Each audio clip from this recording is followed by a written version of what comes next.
Good afternoon, music world. John here from What's Spinning. I want to say Happy New Year to everybody. Hope everybody had a very happy, safe, and healthy New Year and a holiday season. It's been a hot minute, and you know what? I was going to wait until next week and, just get back into the swing of things with reviews. I've got a few that I'm working on already for next week that are coming out, but before that, I wanted to take some time to give you guys a final update. It's been a hot minute, and I wanted to wait until I got through the holiday season before I got through with it. So without further ado, let's kick this thing off. First off, I want to highlight a few records that I picked up that are some of my favorite of 2021. First off, one of my favorite sort of garage rock releases of the year, the very soulful and explosive and really fantastic new one from Shannon and the Clams, Year of the Spider. Love the packaging on this thing. Love the gold foil that we get all over this bad boy. This is an awesome album. I mean, I knew from some of the singles like Midnight Wine that I was going to love this thing. I also knew that I was going to love this just because I'm a big fan of Shannon Shaw and the Clams. But this album exceeded all expectations. It is so well wrote and unbelievably performed. Got a nice lyric sheet, double-sided here. Pretty straightforward on the inside. Got your black vinyl, nothing fancy, but I can assure you it sounds so awesome. I think that Shannon and the Clams really outdid themselves with this album, and the more I listen to it, the more I love it. And if you're a fan of sort of psychedelic, hazy garage rock with some larger than life performances, this is definitely an album to check out.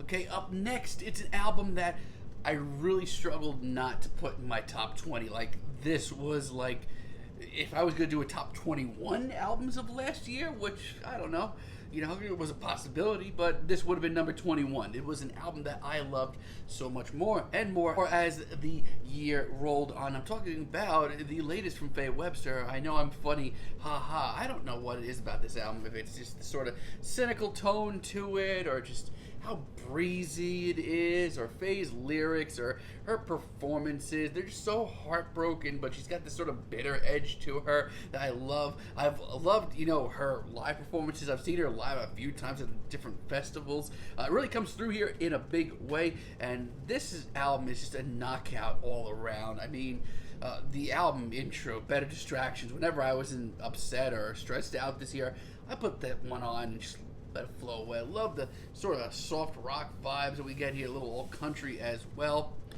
Love the packaging, a lot of ha-has all over this damn album, and great lyric sheet on the back here as well. Pretty straightforward black vinyl, but you know what you're getting here. It's just a really awesome wrote album and really well performed as well. I don't know why people didn't obsess more over this as I did. And Faye went ahead also and did us right. We got some of these stickers, the I know I'm funny haha stickers. Really great album. Then we have some albums that I gave a 9 to. First off, an album that just blew my damn socks off, and I was just listening to this again like 2 days ago. It's still one of the most powerful art pop albums that I heard all year. It is the latest from Halfway Mythopoetics. This album is unbelievable. Like I said in my top 20 review, and like I said in my review of this album, I knew Nandy had this kind of album in her for years. I was just waiting for her to kind of show up and bring it to the table. This album is larger than life. Her vocals on this album are ridiculous and explosive, and it's easily one of the most emotional albums that you've heard all year. It's ridiculous, and it's so well produced. I love how kaleidoscopic it gets at times. And the singles here, Swimmer, Party's Over, unbelievable. Love the packaging here. Love the sort of somber picture we get of Nandy on the inside. Really great gatefold with some lyric sheets as well. And on the inside, once again, yeah, straightforward, pretty straightforward on the inside, black vinyl. But look, I was spinning this the other day. It sounds even more larger than life than it did before when it wasn't on vinyl. It's one of the most powerful emotional music statements I heard last year, and this is just selling it for me even more. Then another album that I gave a 9 to this year, and one that I did not expect to at all because I've been very critical of this band in the past. It's the latest from Manchester Orchestra. Talk about an album that's larger than life. Here they drop all the bells and whistles and the blending of genres that they've been trying to do for years and just been okay in my book. I know that this band has a ridiculous following, and I salute that. I love that. It makes me excited for things in life when I hear differentiating musical opinions like that. But then I hear an album like this. I hear the big 80s synths and the big power ballads and the cinematic edge to this album, and I think it's really, really special. It's easily one of the best indie albums I love this year. I love the artwork on this cover. This sort of raining humans, I guess. I don't really even know what's going on there. We get a little closer look at it on the inside as well, all around. It's one of the most powerful albums I've heard all year, and really got me to listen to Manchester Orchestra in a different way. Yeah, straightforward black vinyl, but it sounds great. Bedheads on here. There's so many great tracks on here. Yeah, love this thing. Also have some albums from the last 2 years that I've been meaning to pick up on vinyl, and I finally found the right price. One of my favorites in 2020, it's nothing. It's the great Dismal, really great shoegaze record. This is the culmination of everything that I've known that Nothing could be for years. I mean, I really liked their last album, Dance on the Blacktop, but this took things to the next level. It's heavy, like, it's gritty. I'm shocked at how, like, real, like, brash this album can get at times. Some of these riffs are gnarly, man. Love the packaging on this thing, even though I couldn't explain it to you if I tried.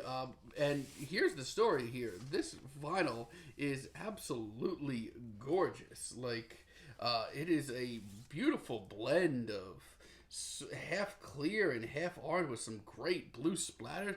It is gorgeous, and this thing sounds fantastic. Also, one of my favorites of 2019. I've been looking to pick this one up for a while. Haven't really found the right price for it, but I did pick up Wise Blood, Titanic Rising. The more I listen to this album, the more I realize it is one of the most beautiful and elegant and wonderfully produced art pop and baroque pop records of like the last couple of years.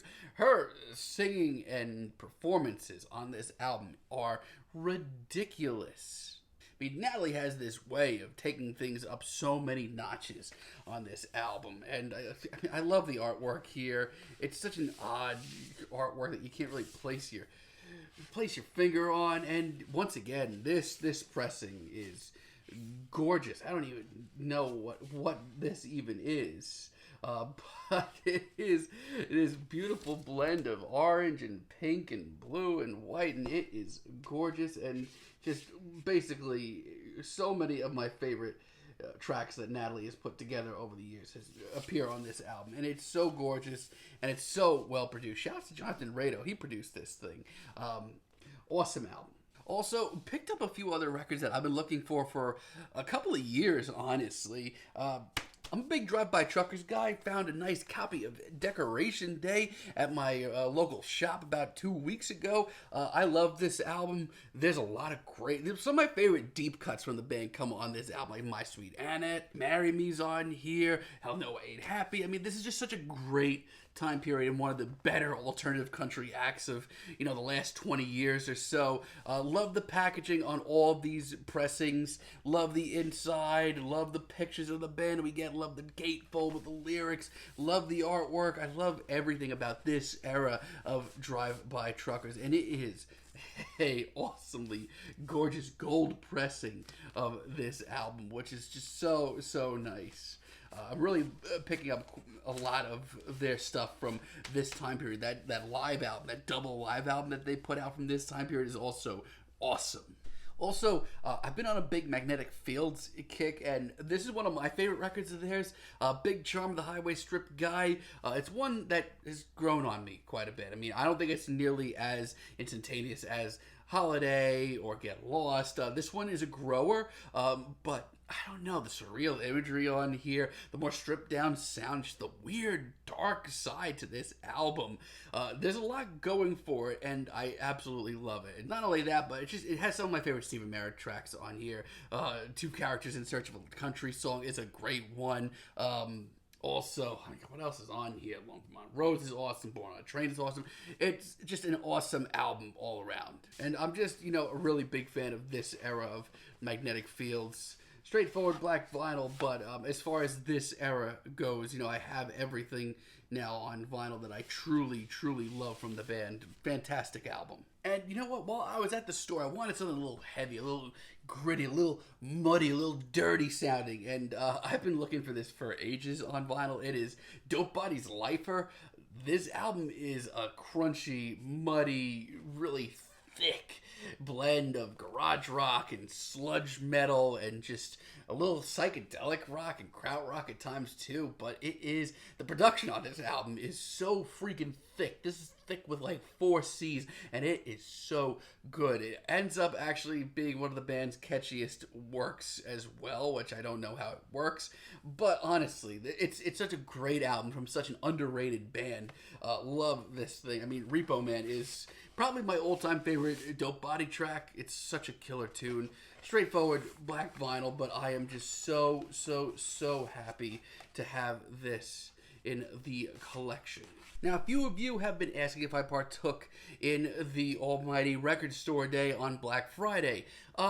Honestly, I did. I wasn't that into a lot of the exclusives this year, which I don't know why I wasn't. Just wasn't feeling a lot of them this year.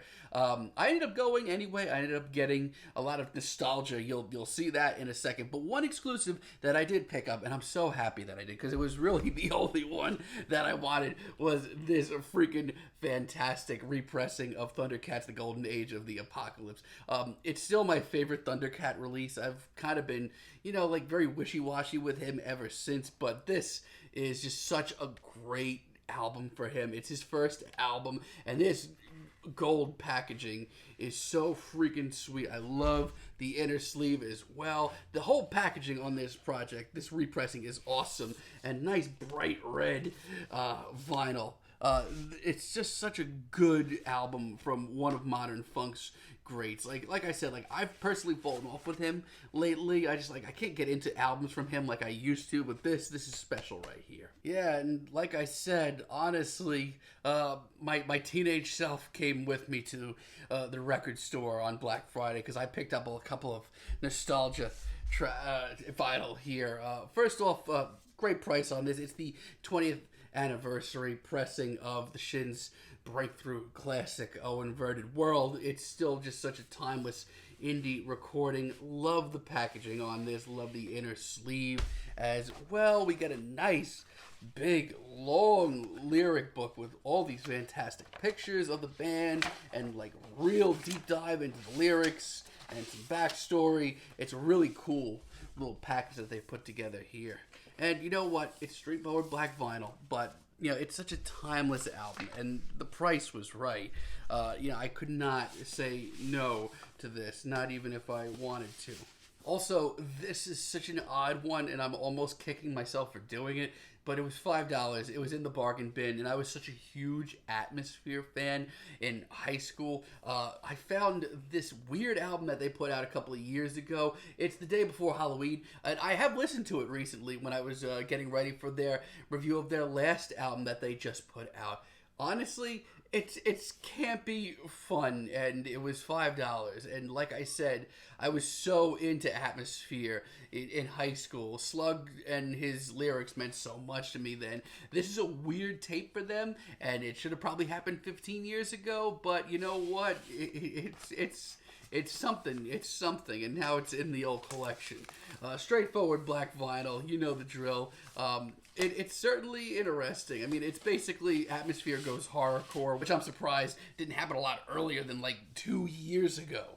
And finally, y'all might not know this, but I am a big horror geek at the end of the day, and I could not say no to these freaking awesome pressings of the Silent Hill 3 and 4 soundtracks on vinyl. Easily the video game soundtrack that's meant the most to me over the years.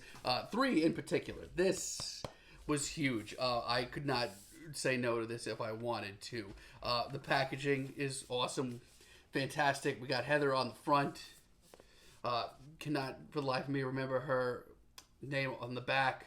Was it Dahlia? I'm pretty sure it was Dahlia. On the back, got this fantastic inner sleeve that shows the carousel from the game, and just the vinyl itself also just looks so freaking beautiful. This red swirl with a clear, it's just so gorgeous. We also get nice little insert as well. Just if you haven't and you consider yourself a connoisseur of video game music, especially on the eerier side of things, the Silent Hill series 1, 2, 3, and 4, and even some of their later games, all almost without a shadow of a doubt had a fantastic soundtrack. This is 3, and I did pick up 4 as well, even though it's not my favorite. I am a completionist at heart. We have, the iconic scene on the front. We have the one of these creatures on the back. We've got the neighbor, who I can't think of her name either. Clearly, I'm a terrible fan of 4. I'm sorry, Steph. But yeah, this one on the other hand, straight black vinyl. It sounds great. I did listen to it, and yeah, I've got no complaints. It's just a great soundtrack from a great series of games. And that's going to do it for us here today. As always, let me know down below if you want to see more videos like this. I'll be back here next week, starting up reviews for 2022. And until then, have a great day, guys.